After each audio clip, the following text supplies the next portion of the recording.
Salut à tous, j'espère que vous allez bien et aujourd'hui on va parler bouquin. Alors oui, j'ai envie de vous partager ici les 8 meilleurs conseils de ce bouquin Avaler le crapaud qui est vachement connu. Il est très connu et je l'ai lu récemment, d'ailleurs je l'ai fini hier. Alors tout d'abord mes premières impressions sur le bouquin, disons que la majorité des... Donc il y a 21 moyens d'arrêter de tout remettre au lendemain, c'est la procrastination. C'est le fait de remettre toujours les choses au lendemain, de les remettre à plus tard et finalement de ne jamais les faire, voilà. On est tous un petit peu un jour ou l'autre confrontés à ce concept-là. Et en fait, il faut savoir que les 21 moyens qu'il a donnés, je connaissais la majorité si ce n'est pas déjà la totalité qu'il donnait. Mais comme je dis souvent, le fait de relire un livre, même si vous connaissez déjà son contenu, le fait d'être dit différemment par un auteur différent, dans un contexte différent, ça peut vous permettre de comprendre des choses ou de mieux les intégrer par la suite. Donc alors mon avis, est-ce que vous devez l'acheter ou pas ? Si vous n'avez pas vraiment fait de démarche de développement personnel, si vous n'avez pas déjà un petit peu, je dirais, lu des livres sur la réussite, etc., ça n'a pas grand intérêt à mon sens, à mon goût. Mais sinon, ça reste un bon bouquin si vous voulez vous lancer dans le développement personnel et arrêter de tout remettre au lendemain. Ça reste un bon ouvrage avec des conseils pratiques et qui sont efficaces à mon goût. Alors c'est pour ça qu'aujourd'hui, je vais vous donner les 8 meilleurs conseils d'avaler le crapaud. Premier conseil, c'est avoir une idée claire, une vision claire de ce que vous voulez faire. Évidemment, je vous l'ai déjà dit dans beaucoup de vidéos, notamment dans la vidéo sur la vision, vous pouvez retrouver là, dans énormément de vidéos, dans la visualisation, pardon.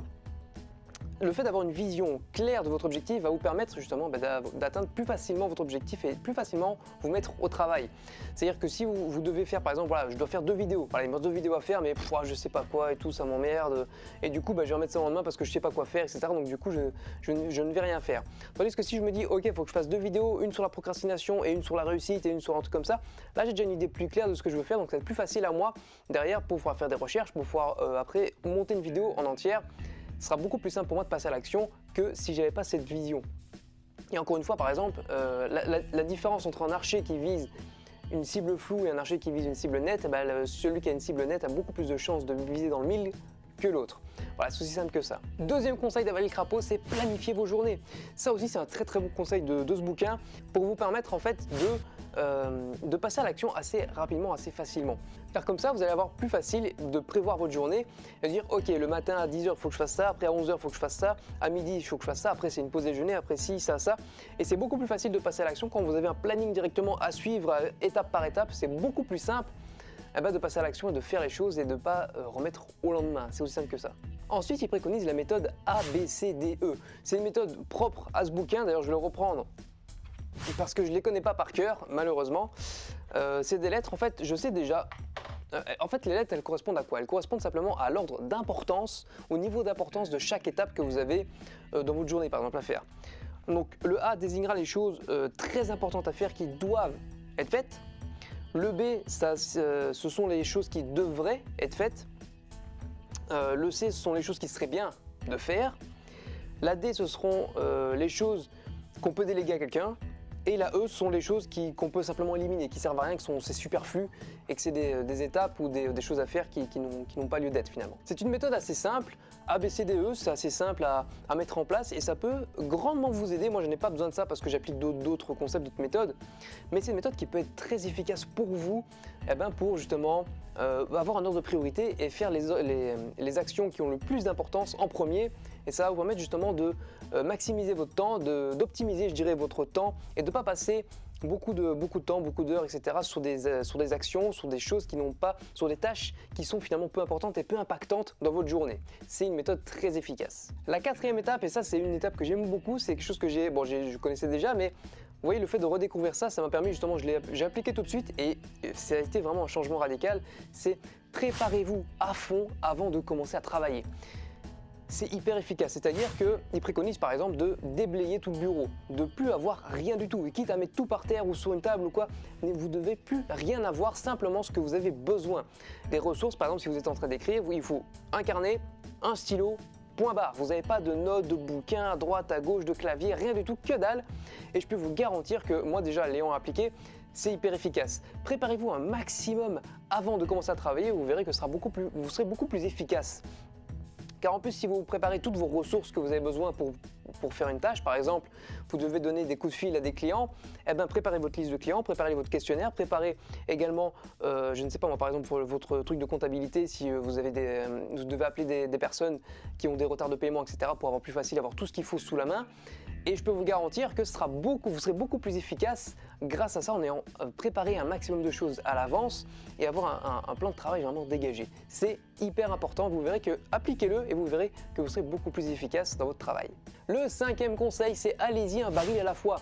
Qu'est-ce que ça veut dire un baril à la fois? C'est en fait simplement une anecdote que l'auteur raconte, donc l'auteur qui est Brian Tracy, d'accord, je ne l'ai pas dit, autant pour moi. Donc l'auteur raconte une anecdote par rapport au désert, etc., qu'il y avait un baril de pétrole au fur et à mesure, tous les 5 km, je crois, si je me rappelle bien. Et que dans le désert, des fois le sable recouvrait la route et c'était facile de se perdre. Et ils avaient juste à suivre un baril après l'autre et au fur et à mesure, ils étaient arrivés à leur but. Et c'est ce qu'ils préconisent de faire. C'est un peu comme je vous dis également, comment est-ce qu'on mange un éléphant, c'est une bouchée à la fois. Quand vous avez une grande tâche à accomplir, divisez-la en toutes petites tâches et au final, faites juste une tâche après l'autre et vous verrez qu'au bout du compte, vous arriverez finalement à faire toute la tâche. Mais alors, comment ça se fait? Il y a une petite chose aussi qu'ils disent dans le bouquin et que j'ai beaucoup apprécié, c'est-à-dire qu'en fait, ils vont jouer avec le cerveau, c'est-à-dire avec la sécrétion d'endorphine. Qu'est-ce que c'est la sécrétion d'endorphine? C'est simplement l'hormone du plaisir. C'est-à-dire que quand vous avez fait une petite tâche et que vous l'avez accomplie, vous êtes content. Vous êtes content de cet accomplissement-là, même s'il est petit et c'est pas grave. Vous êtes content d'avoir justement accompli cette tâche-là, donc le cerveau va sécréter de l'endorphine. Et ils disent qu'il est très facile d'être addictif à ce genre de choses, c'est-à-dire qu'à cette hormone du plaisir, effectivement, moi j'aimerais bien aussi avoir de l'endorphine un petit peu partout dans mon cerveau tout le temps, mais en fait ce qui est bien c'est qu'il va jouer avec ça, et c'est qu'il vous propose de jouer avec ça, c'est-à-dire de diviser votre grosse tâche en toutes petites tâches, et en fait au fur et à mesure, vous allez finir une tâche, du coup vous avez un petit peu d'endorphine, vous dites ah tiens j'en veux encore, du coup vous allez refaire une petite tâche, etc., vous allez avancer de plus en plus vite, et sans vous en rendre compte, vous allez vraiment accomplir un travail titanesque, alors qu'au début, la tâche paraissait insurmontable. Le 6e conseil, c'est faites la tâche la plus difficile en premier. Effectivement, si vous commencez la journée en accomplissant la tâche la plus difficile qui soit dans votre journée, je peux vous garantir que la suite sera un jeu d'enfant parce que vous dites ok, t'as vu déjà tout ce que j'ai fait, donc faire ça en plus, c'est rien du tout. Faire ça en plus et faire ça en plus, c'est rien du tout. Donc accomplissez vraiment la tâche la plus dure dans la journée. Ça vous permettra de 1, de l'avoir faite, de 2, de faire les choses qui sont derrière beaucoup plus facilement, et de 3, de ne pas remettre la chose au lendemain. C'est-à-dire que si vous ne faites pas la grosse tâche en premier et que vous commencez par des petites tâches pour vous mettre en jambe, ce qu'on se dirait naturellement, d'accord, je vais faire les petits trucs comme ça d'abord pour me motiver, etc. Alors que ça va pas du tout vous motiver.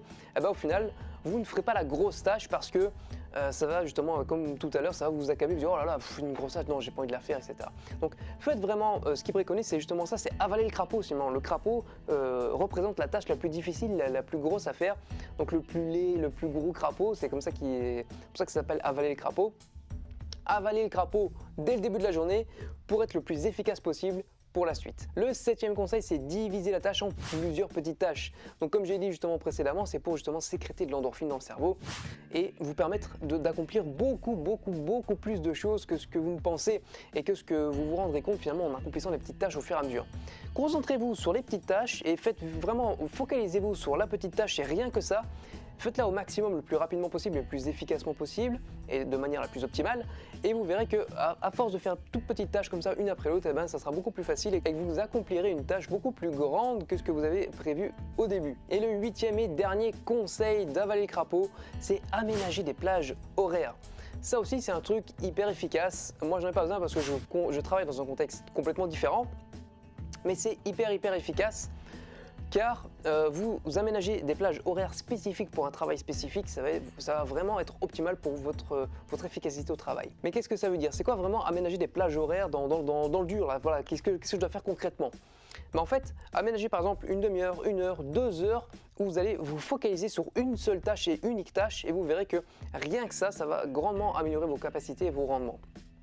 Un exemple, les représentants, bien souvent les représentants n'aiment pas donner des coups de fil aux clients, etc. Et les représentants les plus productifs sont ceux qui aménagent des plages horaires, par exemple 1 heure non-stop, ils vont faire que ça, ils vont appeler que des clients non-stop pendant 1 heure, de 11h à midi par exemple, et ils vont faire que ça. Faites la même chose, c'est-à-dire que quand vous avez des choses à faire, aménagez une plage horaire de une demi-heure, 1 heure, 2 heures peut-être, donc déblayez un maximum votre espace de travail. pour justement avoir le moins de distractions possible. Éteignez votre téléphone, mettez tout sur répondeur, tout ce que vous voulez. Focalisez-vous vraiment un maximum sur ces tâches pendant le temps que vous êtes imparti et je peux vous garantir que l'efficacité suivra d'elle-même. Voilà, c'était mes 8 meilleurs conseils d'avaler le crapaud. Je vous conseille simplement d'acheter le livre, vous aurez certainement le lien dans la description, je vous le mettrai. C'est un bon livre, comme je l'ai dit au début, hein. Si vous avez déjà lu du développement personnel, etc., vous êtes un petit peu intéressé dans le domaine, c'est pas aussi primordial que tout le monde veut le dire, quoi. Franchement, mon avis perso, c'est pas, je l'aurais pas lu, ça aurait pas grandement changé ma vie, quoi. J'ai appris 2-3 petits trucs, j'avoue, mais bon, voilà, j'aurais pu m'en passer. C'est un livre par contre qui se lit très vite, je l'ai lu en 2 après-midi parce que je l'ai fragmenté en faisant d'autres choses, mais ça peut se lire facilement en une seule journée. D'ailleurs, je crois qu'il fait même pas 200 pages, hein. Ouais, c'est 140 pages, donc ça se lit facilement en une après-midi. Et vous voyez, en plus, il y a beaucoup de blanc, vous voyez, il y a beaucoup de pages blanches parce que ça passe au truc suivant et ça se lit vraiment rapidement. Ça se lit vraiment rapidement, c'est voilà. Donc ça ne sera pas perdu si vous l'achetez, donc vous pouvez le faire si vous voulez, vous avez le lien dans la description. Et en plus de ça, en complément de cette vidéo, vous êtes tout à fait libre d'accéder aux 47 étapes dans la description également, qui vous permettront justement d'accéder au succès, justement à accéder à tout ce que vous désirez. C'est vraiment 47 étapes clés vraiment que j'ai dénotées dans tous les livres, dans tout ce que j'ai vécu et tous les conseils qu'on m'a pu me donner. Je les ai condensés dans ces 47 étapes du succès pour vous permettre justement d'atteindre tous vos objectifs. Mais je vous rappelle, seulement 3% des gens vont cliquer sur le lien parce que 97% des gens s'en foutent. Ils veulent rester dans leur petit cocon quotidien, dans leur métro, boulot, dodo, voilà, ils ne veulent pas sortir de cette situation-là. Mais si vous faites partie de ce 3%, si vous voulez justement atteindre vos objectifs et réaliser vos rêves, je vous invite fortement à cliquer sur le lien juste en dessous, c'est gratuit, je vous l'offre, il n'y a rien à payer. C'est tout à fait gratuit, les 47 étapes du succès pour justement atteindre tous vos objectifs. Sur ce les amis, n'oubliez pas comme d'habitude de laisser un pouce bleu, de partager Facebook, Twitter et de vous abonner si ce n'est pas encore fait, de vous abonner surtout. Et n'oubliez pas que la vie est un jeu les amis. Alors, amusez-vous bien. Ciao!